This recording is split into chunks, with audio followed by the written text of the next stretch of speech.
Belicoso. La primera pregunta fuerte al medio, como para empezar a romper el hielo, tiene que ver con la audiencia de la radio. ¿Por qué la radio está disminuyendo la cantidad de oyentes? Bueno, es una pregunta muy interesante para responder y para pensar más que nada, ¿no? Lo que le viene sucediendo a la audiencia de radio es que se viene desgranando lentamente, ¿no?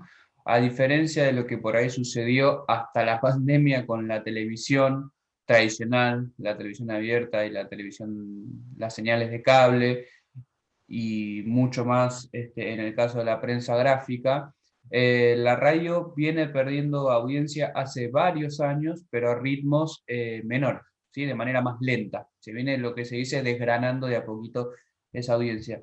Y desde mi punto de vista, viendo lo que le sucedió en el último año y medio a la televisión abierta, no hay un problema en la radio intrínsecamente con la tecnología o con el medio de comunicación, ¿no? Con la radio en sí como forma de transmitir contenidos, sino que tiene más bien que ver con los contenidos en sí mismos y con una... estos son hipótesis de trabajo, ¿no? No lo tengo tan estudiado, pero digo, con una pérdida de capacidad de la radio mainstream, de conectar con distintos tipos de audiencia. Particularmente me parece que hay dos bloques o dos segmentos de la audiencia de, de contenidos culturales e informativos que vienen perdiendo conexión hace varios años con la radio. En primer lugar, los jóvenes. Digamos, la radio siempre fue un medio más que nada adulto, ¿no? Como el vino, como el whisky, ¿no? Como algunas bebidas alcohólicas que dicen que tienen ciertas edades para llegar a ellas, ¿no? O el tango te El espera. tango. También, sí, Claro. también pasa con eso, para no quedar como alcohólicos. Entonces, me parece que la radio siempre tuvo eso, ¿no? De llegar a la vida de las personas cuando empiezan a tener rutinas más marcadas, cuando empiezan a tener tiempos de trabajo donde lo único que pueden hacer para amenizar ese tiempo de trabajo es escuchar algo, música o radio. Entonces, siempre fue un medio que, entrando a la adultez, te presentan a la radio, ¿no? Pero lo que sucede es que hoy los jóvenes que trabajan y que tienen una vida adulta, los jóvenes adultos no están escuchando radio, y eso tiene, o no están escuchando radio en su gran mayoría, o no están escuchando radio como la escuchaban hace unos años, y eso tiene que ver con que la radio también ha dejado de hablarle a ese segmento y de pensar contenidos para ese segmento. Y el otro gran bloque, que es mucho más heterogéneo, ¿no? que hablar de los jóvenes adultos, son las mujeres. A mí me parece que la radio en los últimos años, digo, uno analiza la audiencia de radio y hay más hombres que mujeres escuchando radio, cuando en nuestra sociedad somos más mujeres que hombres, son más mujeres que hombres. También hay más Entonces, hombres haciendo radio, ¿no? por eso mismo. Entonces, cuando uno empieza a ver los contenidos, se encuentra que claramente hay una dificultad de identificación y de acercamiento a esos contenidos, porque la radio es un medio que a lo largo de los años se ha hecho por hombres, casi como con los hombres como objetivo común de audiencia, y también como el ideario y la agenda masculina tomado como la agenda general, ¿no? Como la agenda de todos los ciudadanos. Y me parece que la transformación cultural que vivimos en nuestro país desde hace 10 o 15 años, ha hecho que muchas mujeres se vayan alejando de este medio que las está dejando de representar o de interpelar, mejor dicho. Sobre lo que decías de las audiencias jóvenes, supongo que hay que hacer una diferencia también con la FM, cuando Lalo Mir le hablaba a los jóvenes en Radio Bangkok o Metro, empezó también a hablarle a los 40 o a los 30 de cierto estatus, pero digamos, podemos hacer la diferencia con la FM que trató de bajar esa edad.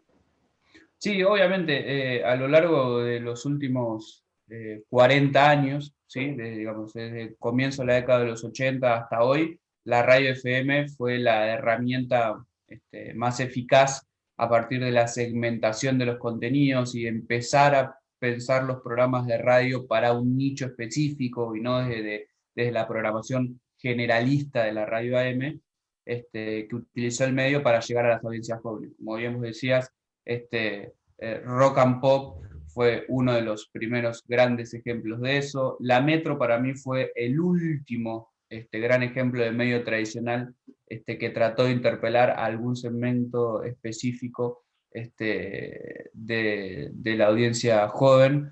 Hoy creo que hoy sigue siendo más joven la audiencia de FM que la audiencia de AM, pero cuando uno ve la evolución de la audiencia de FM, también nota ese envejecimiento, que tiene que ver con el envejecimiento. Si uno traza, las figuras jóvenes de la radio siguen siendo las mismas hace 10, 15 años. Por lo tanto, digo, suena bastante lógico, sobre todo con lo acelerado de los cambios socioculturales y las distancias generacionales cada vez más marcadas que hay en términos culturales entre una persona de 20 años y una de 30, una persona de 20 años y una de 40. ¿Sí? Quizás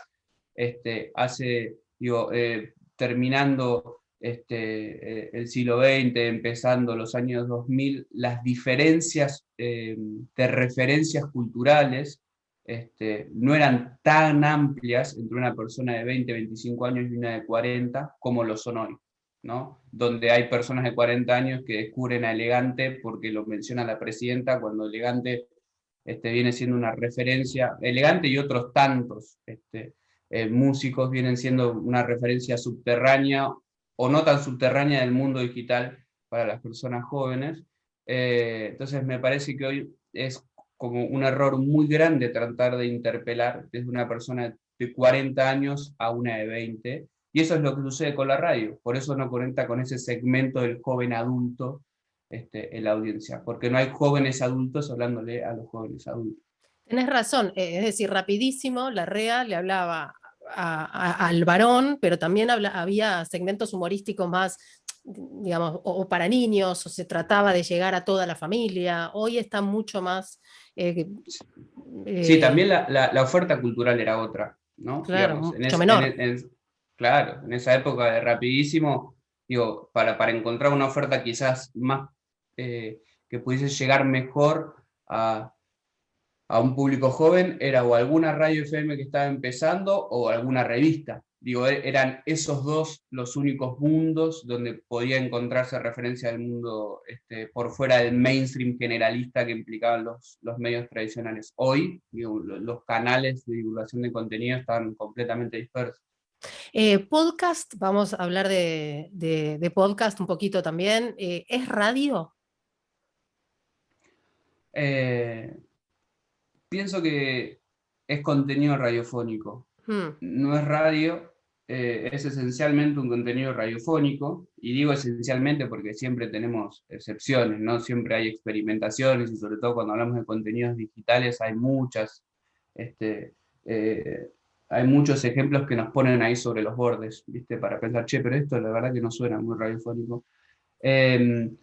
A mí me sirve, porque el otro día también estaba en una clase y planteaba estas definiciones, y los que venimos del campo de las ciencias sociales y analizamos fenómenos culturales, tenemos un gran problema con las definiciones y con los conceptos, porque muchas veces se nos van desvaneciendo con el correr del tiempo. Para mí esta es una definición que me ordena y me parece como útil, que muchas veces es el sentido de los conceptos, ¿no? La utilidad para poder explicar cosas, que es el de contenido radiofónico. Entonces, me parece que en el mundo de hoy, en el ecosistema de hoy, pensar el contenido radiofónico es un paso anterior necesario para pensar el podcast y la radio, ¿no? Entonces, pensamos un tipo de contenido radiofónico que después se va a distribuir por radio, como forma de distribución de ese contenido radiofónico, o como podcast, ¿sí?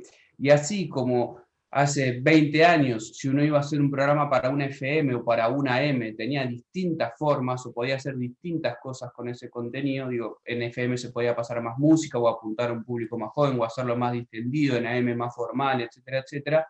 Hoy, pensar un contenido radiofónico para radio en vivo implica pensar ciertas limitaciones y pensar un contenido radiofónico para podcast implica pensar otras limitaciones y otras condiciones de escucha. Entonces me parece que a mí pensarlo y analizarlo de esa manera me resulta útil. En tu informe que justo publicaste para el Día del Periodista hace muy poquito, el 7 de junio, para la UNESCO, hablas del golpe de gracia, quizás que le dio, esta es mi interpretación, ¿no? La pandemia a los medios tradicionales. Hay una merma en la publicidad, porque no se ve esta publicidad que dejó de poner las grandes empresas en Radio Mitre, o no sé si Radio Mitre es un buen ejemplo, porque es un conglomerado gigante, pero digo, en los medios tradicionales no fue necesariamente hacia los pequeños productores de podcast, sino que volvió a ir a otro gigante, que es Google, Facebook y Amazon. Sí, lo que produjo la pandemia, en este caso específico de la economía de los medios de comunicación, fue profundizar y acelerar una tendencia que venía de los últimos 10 o 15 años, que tenía que ver con el crecimiento en el total de la torta publicitaria de lo que se llevaba a Internet, los sitios web, pero principalmente las redes sociales como Facebook, Instagram, y los buscadores como Google, que tienen sus propios servicios publicitarios. Entonces, lo que se produjo fue un traslado mucho mayor al que venía sucediendo durante la pandemia del mercado tradicional, de medios tradicionales, de la radio, de la tele, de la gráfica, al mundo digital. La torta publicitaria se achicó y el digital, para llamarlo de esa manera, se quedó con una porción mucho más grande de la que se venía quedando. Lo cual se traduce, digamos, y analizando la tendencia, cuando una tendencia de este tipo se profundiza, es muy difícil que se revierta, ¿sí? Digamos, sino que se sostenga de esa manera. Por lo tanto, va a ser difícil que la tele, la radio y la prensa gráfica recuperen el terreno que perdieron en estos 2 años de crisis económica y sanitaria. Pero el gran problema, que desde mi punto de vista y también desde otros especialistas, obviamente, que implica esta migración de la publicidad de los medios a las plataformas, es que la mayor parte de las plataformas que recaudan estos ingresos publicitarios no reinvierten en producción de contenido. Es decir, Facebook y Google no son empresas que produzcan contenido ni que tengan políticas o mecanismos de reinversión en medios o de devolverle a los medios todo lo que los medios le dan en materia de audiencias y de tiempo de atención. Entonces, en ese sentido, ya existe y ya se ha manifestado de distintas formas. Hay una crisis muy grande de financiamiento de la producción de contenidos. Sucede en podcast, pero sucede también en prensa, sucede también en televisión, en audiovisual, etc. Aunque en audiovisual, como el negocio es un poco más grande, sí existen otras plataformas que están invirtiendo mayores volúmenes para producir. Pero en lo que es precisamente producción de contenidos informativos, hay un gran problema con lo que la pandemia acentuó en estos 2 años. Porque, por supuesto, nosotros estamos haciendo este podcast, estamos nutriendo de contenido Spotify, y Spotify ahora no sé si, creo que sigue con la misma política de no monetizar los podcasts. Sí, no sé, cualquier artista sube una canción y en base a la cantidad de reproducciones tiene una ganancia. Los podcasts todavía ni por asomo.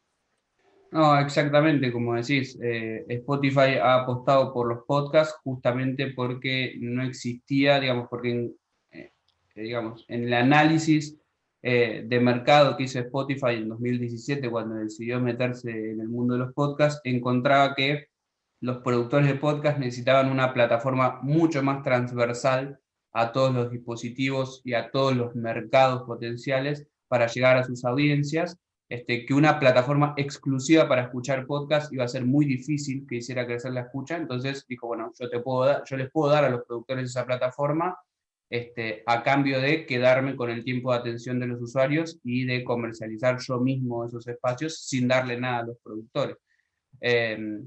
Básicamente porque Spotify cuando realiza este movimiento enfrentaba un gran problema de rentabilidad. Es decir, como bien vos decías, por cada reproducción de una canción le tenía que dar tanta cantidad de décimas de centavo de dólar a los autores. Mejor dicho, a los dueños de los derechos de esa música, ¿no? Que suelen ser las grandes discográficas y los grandes sellos. Entonces, eso hacía que si bien crecían usuarios y crecían facturación, cada vez tenían más gastos y por lo tanto no tenía ganancias. Entonces, lo que pensó Spotify es, bueno, ¿con qué tipo de contenido yo puedo hacer crecer la cantidad de usuarios, hacer crecer la cantidad de tiempo que pasan esos usuarios escuchando contenido en mi plataforma, sin que a mí me genere, sin que a mí Spotify como plataforma me genere más gastos y por lo tanto me permita alcanzar cierto nivel de rentabilidad? Se le ocurrió a Daniel Ek recurrir a los podcasts y lanzarse al mundo del audio digital hablado, y ahora tenemos a Spotify con el 80-85%, dependiendo del país, de las reproducciones de podcast de América Latina. Entonces Sí. es un problema importante. Ahora, ¿es un negocio hacer podcast? ¿Va a ser un negocio en algún momento? ¿Es posible? ¿Es viable? Porque tomamos, por ejemplo, Prisa con Podium. En España se hizo, ¿no? Una enorme radio que apuesta al audio hablado digital. Y digamos, hasta en Latinoamérica lo estamos escuchando. Podemos compararnos y podemos pensar que Latinoamérica puede tener un podium. Sí, Latinoamérica puede tener un podium, puede tener varios podium, pero el camino es largo y hoy, recurriendo a una de tus primeras preguntas, hoy el podcast no es un negocio en América Latina. Digamos, se pueden contar con los dedos de las dos manos, y nos sobrarían algunos dedos, aquellas productoras o productores que hacen algún tipo, que obtienen algún tipo de rentabilidad más allá de cubrir el costo laboral, es decir, más allá de percibir un sueldo por hacer su trabajo, lo cual pone al mercado latinoamericano en una situación expectante, porque digamos, es un momento de mucha ebullición en producción de contenido. Los países de América Latina, Brasil, Colombia, Argentina, Perú, Chile, son donde más crece la producción de contenidos. También son de los países donde más crece interanualmente la escucha de podcast, pero no está creciendo el negocio, ¿sí? Y eso tiene que ver con que a nivel comercial, a nivel del mercado publicitario, está muy difícil de desarrollar la categoría de audio, ¿sí? Digamos, en el mercado publicitario digital existe la categoría de el video publicitario, el banner publicitario, pero no existe tanto la categoría de audio, de spot publicitario al modelo radiofónico, ¿no? Entonces, eso está en un desarrollo bastante embrionario en las agencias publicitarias, y digamos, a medida que vayan creciendo las reproducciones y las audiencias, seguramente será posible que eso crezca, pero va a llevar varios años, ¿no? Entonces, es como una situación expectante, donde además tenemos a todas estas plataformas, Spotify la principal, pero también Amazon o Podimo, invirtiendo grandes volúmenes de dólares en producción original en los países de América Latina, lo cual nos lleva también a un proceso de extranjerización de la producción. Es una combinación de buenas y malas noticias, que nos pone con los ojos y los oídos bien atentos. Ahora, porque no es solamente esperamos que las grandes estrellas se lancen al podcast, por ejemplo, en Argentina, no sé, grandes conductores o famosos o celebrities que hagan sus podcasts para mover el formato y atraer la publicidad, sino también está sucediendo que nos piden aquellos que hacemos podcast, que, por ejemplo, no sé, pymes o pequeños empresarios o profesionales, que además de tener su Instagram lleno de contenido, bueno, si quieren lanzar también al podcast. Esto lo estamos viendo y estamos pensando, bueno, quizás hay que empezar a armar un tarifario, podríamos empezar a hablar con nuestros colegas y a armar una unidad latinoamericana al estilo, sí, como un tarifario regional, digamos, como para organizar la producción.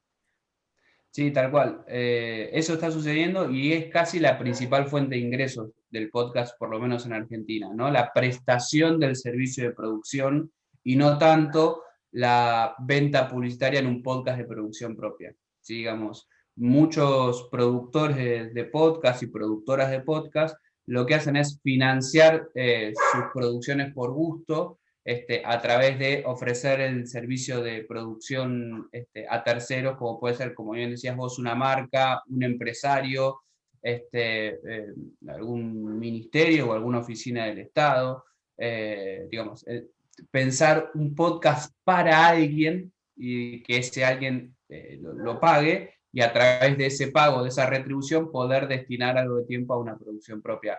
Ese es el modelo que mejor y más está funcionando y que mejor volumen de ingresos está generando hoy en el mercado argentino, por lo menos. Sí, nos pone también en una gran disyuntiva los locutores y las locutoras, porque históricamente cuando vamos a grabar, no sé, un aviso publicitario, hay una interesante cantidad de dinero, los presupuestos son con números que no se tocan o que vienen en aumento, hace un montón, pero siempre hacia arriba, y en cambio ahora es como, bueno, tenemos que empezar a pensar, preferimos que el autor en un audiolibro lea su propio, digamos, su propio texto y nosotros solamente abrimos y cerramos el podcast, ¿cuánto vale ese trabajo? ¿Va a valer el carnet de locutor también en los podcasts? Como en algún momento era condición sine qua non para poder trabajar en radio y en tele. ¿Y qué pasa con lo digital y con las condiciones que estaban dadas hace no mucho tiempo, ¿no? Es un temazo ese también, porque ahí yo creo que cuanto más preparado esté la persona, mejor oportunidad o más oportunidades puede tener. Sin embargo, la colegiatura se pierde en el mundo digital. Digamos, no es que no tenga un valor en sí mismo, tiene muchísimo valor la formación, pero me resulta, no sé si la palabra es improbable, pero sí raro que te pidan el carnet de locutor para la producción de un podcast o para la producción de un audiolibro. Aunque en materia de audiolibros estoy seguro que hay como mejor mercado o un mercado más asegurado para los locutores nacionales, para ponerlo, los que tengan el carnet.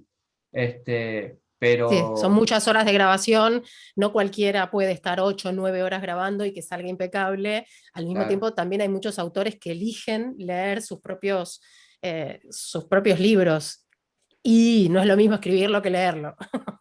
No, claramente, no, claramente, y además no es lo mismo, más allá de que no es lo mismo escribirlo que leerlo, tampoco es lo mismo, es el mismo resultado, ¿sí? No. Digamos, la locución y el arte de la voz hablada tiene su justificativo en la calidad del producto también, en la calidad del contenido. Por eso mismo sirve estudiar y formarse para poder trabajar con la voz, porque como bien vos decís, no cualquiera estas 6 u 8 horas hablando, no solamente hablando, sino grabando, que no es lo mismo que hablar.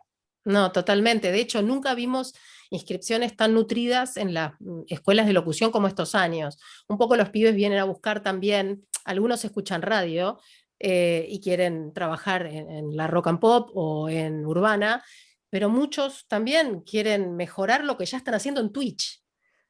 Entonces es muy loco, porque ahí empezamos a hacer como un camino inverso, ¿no? Los pibes ya vienen con trabajo, o por lo menos con un nicho, o con su público, o con su producto, y vienen a querer mejorarlo.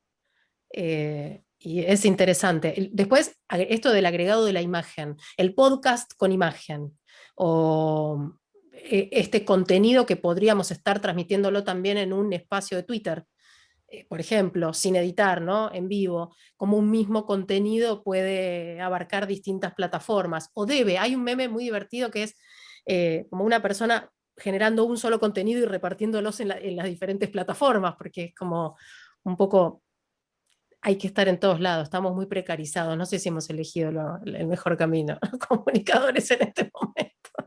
Bueno, es un momento de hibridación total, de hibridación de lenguajes, con esto que vos decís de la imagen sumándose al audio, casi medio por obligación en algunos casos y por iniciativa propia en otros. Casi siempre que es por iniciativa propia sale mucho mejor que cuando las cosas se hacen medias forzadas y obligadas o porque está de moda. Pero también lo textual, ¿no? Esto de, por ejemplo, que está muy incorporado en Twitch, como bien vos decías, de la interacción a través del chat, ¿no?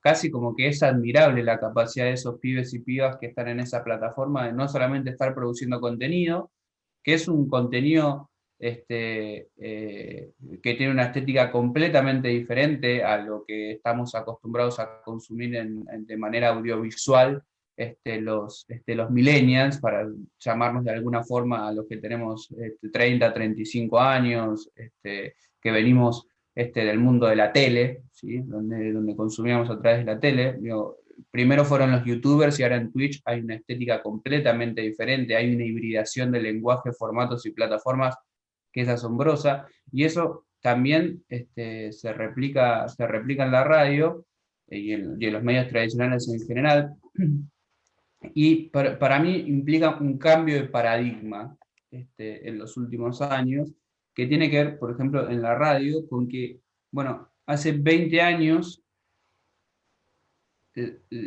pensar la distribución de tu contenido era pensar, bueno, colocar el contenido, la programación, tu programa de radio en un dial o en un streaming y ya, ¿no? El que te quería escuchar te va a ir a escuchar, ¿no? Te va a sintonizar en el dial, te va a poner tu página web, ¿no? Eso podríamos denominarlo como el paradigma mediacéntrico, ¿no? O sea, el medio es el que produce el contenido y las audiencias son los que van a buscar ese contenido, ¿no? Al lugar donde ese contenido está. Al kiosco de diarios es el ejemplo más fuerte de eso, ¿no? Uno iba a comprar el diario al kiosco de diario, o en algún caso arreglaba con el diario para que se lo tirara. Encima, te llega a la puerta de tu casa. Bueno, exacto. Bueno, hoy los medios no llegan a la puerta de casa, están adentro de casa en un dispositivo que se llama teléfono celular o en un dispositivo que se llama computadora, y el paradigma pasó de ser de mediacéntrico a oyente-céntrico en el caso de la radio, ¿no? Son los oyentes los que habitan los espacios y son los productores de contenido los que los tienen que ir a buscar. Los que tienen que ir a buscar oyentes a Instagram, los que tienen que ir a buscar oyentes a Facebook antes, a Twitter, a WhatsApp, a YouTube, a Spotify, a Twitch, porque hoy las audiencias, no digo la totalidad de las audiencias, ni a palos, pero una parte importante de las audiencias habitan plataformas y consumen incidentalmente contenido en esas plataformas. Es decir, se encuentran contenidos en esas plataformas y eligen o no eligen consumirlos, escucharlos, mirarlos, leerlos. Y en ese consumo incidental, que cuando nos ponemos a pensar, casi todos de nosotros tenemos, ¿sí? Entramos a Twitter y vemos que hay, entramos a Instagram y vemos que hay, entramos a YouTube para escuchar el último tema de Ricardo Montaner y nos fuimos por la recomendación de contenido y terminamos viendo cualquier cosa que nos encontramos. Eso es lo que hace que los productores de contenidos tengan que tener estrategias para estar en todas esas plataformas o en alguna de ellas donde las audiencias están. Porque hoy el paradigma cambió. Ya no basta con poner tu contenido a disposición, sino que tenés que ir a buscar audiencia de manera activa donde esas audiencias están. Y es un gran desafío. A mí la ruta diaria de Spotify, por ejemplo, me ayudó un poco a ir seleccionando, o me selecciona, pero quiero decir, a acotar la cantidad de cosas que hay. Creo que el gran desafío es quién va a armar esa curaduría personalizada, quién es ese algoritmo, cómo está armado, para que a mí me llegue lo que quiero escuchar y no estar dando vueltas un montón de tiempo, termino fastidiándome. Me pasa los domingos, ya no tengo el diario del domingo que me interesa, me voy armando notas. Hace poco le puse este ejemplo a Mariana Moyano. Ingrid Beck un domingo dijo, me tiran buenas notas para leer en Twitter. Y le empezaron a armar un timeline con un montón de notas re interesantes. Digo, si yo sigo a Ingrid, me interesan los temas que ella aborda, y ella pide esto, le armaron y me armé el domingo de lectura. Un clipping, el famoso clipping de noticias que te habla de social, un clipping social de noticias. Pero es tremendo, como necesito esto de que me acoten el contenido, porque también está esta sensación de me estoy perdiendo cosas, ¿no? Bueno, fíjate también que digamos, no solamente estos mecanismos y motores de recomendación de contenido son parte central del negocio de las plataformas, como por ejemplo el motor de recomendación de Netflix, que lo que hacen es, en realidad no es lo que digamos, nosotros como audiencia de medios queremos elegir, pero tampoco es que queremos pasarnos una hora eligiendo, ¿no? Digamos, la interactividad o la capacidad de personalización tiene que tener un límite, porque si nosotros no sabemos, es como entrar en un supermercado sin marcas y sin nombres sobre los productos, ¿no? Y ir teniendo uno que oler, en algunos casos probar, es muy difícil, sería muy difícil de esa manera, si no hubiese góndolas que nos ordenan, más o menos por acá están las pastas secas, por acá están los enlatados, ¿no? Porque si no, nos pasaríamos un día en el supermercado hasta armar la compra. Bueno, similares en el caso del consumo cultural. Si nosotros no tenemos ciertos patrones que nos ordenen, no podríamos consumirlas, no podríamos acceder a los contenidos o nos quedaríamos en alguna experiencia que ya consumimos. Y en ese caso, los motores de recomendación de contenidos de YouTube funcionan a la perfección, los motores de recomendación de Instagram funcionan a la recomendación, Spotify, como bien decís vos con Ruta Diaria, está trabajando en poder ordenar todo ese crecimiento de la producción de podcast y personalizar un poco más las recomendaciones, Netflix, ni que hablar. Y te decía, esto que vos decías del caso del consumo informativo. Digo, por algo se produjo en el último tiempo un crecimiento tan importante de los newsletters, ¿no? Que en algunos casos implican notas propias y en algunos casos implican una curaduría de alguien a quien yo sigo y que me interesa mucho y que me parece súper piola y súper inteligente y con el que tiendo a pensar más o menos parecido. Digo, así es nuestro consumo informativo desde siempre, no desde que existen las redes sociales, desde siempre. Y bueno, dale, hazme una cosa, hazme el favor y recomendame en este sábado o domingo a la mañana un par de notas para leer, porque si no me voy a volver loco buscando por todos los portales web y por todos los portales digitales, y encima quizás hasta me llevo alguna joyita de algún diario o de algún sitio al que yo nunca hubiese entrado y que este tipo me lo puede recomendar, ¿no? Entonces, esa curaduría empieza a ser cada vez más y más interesante e importante en el negocio, no solamente en el consumo, en el negocio de los medios de comunicación. Sí. Aprovecho para saludar a Oscar Bossetti, docente de la UBA, que hace un clipping sobre la radio, que con los 100 años de la radio fue un lujo. Y para ir cerrando, no quiero demorarte mucho más, Agustín, y agradecerte el tiempo. Los 100 años de la radio, yo pensé que iba a ser realmente la fiesta, visitar esa terraza del Coliseo. 100 años de la radio, de este medio que tiene tanto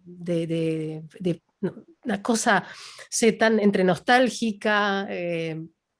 Los que hacemos radio amamos la radio. Y fue como que la pandemia nos pinchó un globo, ¿no? Pero digo, ¿fue solo la pandemia o fue la situación de la radio? ¿Qué te pasó con el centenario? Me pasó una cuestión similar a vos, como estudioso y en alguna manera especialista en el tema, me frustró un montón de actividades que teníamos pensadas, de las que me habían invitado y teníamos programadas. Pienso también que nos agarró en un momento de la pandemia donde nos estábamos acomodando a toda esta nueva normalidad. Que si el centenario fuese este año, por más que la pandemia sigue presente, hubiese habido otras posibilidades. Y también pienso que fue un momento donde a todos en general nos dimos cuenta el poder que tiene el medio para generar identificación y para generar cariño, ¿no? Cuesta encontrar que periodistas, conductores, locutores se refieran a un medio de comunicación como se refieren a la radio, incluso las audiencias. Y tiene que ver con el valor sociocultural de la radio. Me parece que ese fue como el gran mensaje del centenario.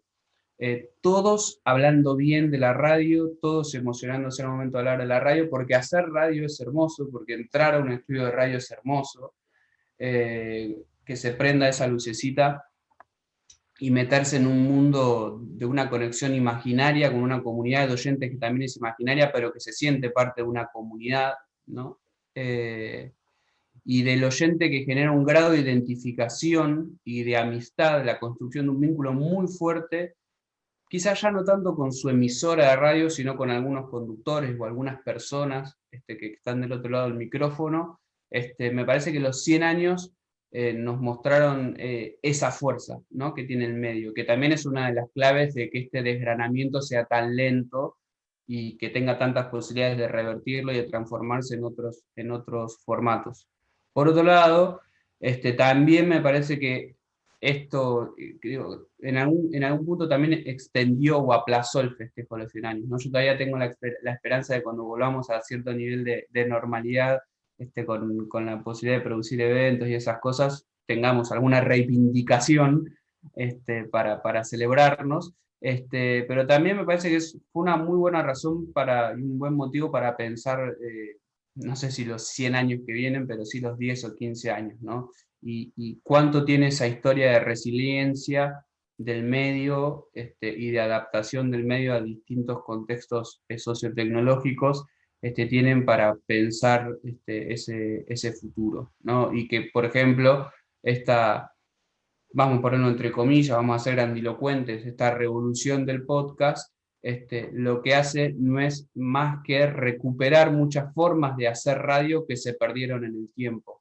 y que fueron desapareciendo, pero que siempre estuvieron en la radio, y que son de los años 40, los años 50 y hoy se presentan como súper novedosas. Entonces me parece que incluso la solución o la llave para pensar los próximos 10, 15, 20 años del medio están dentro del medio, no tanto fuera, no tanto en las plataformas, sino como en los contenidos y en el quehacer y en la magia de la radio.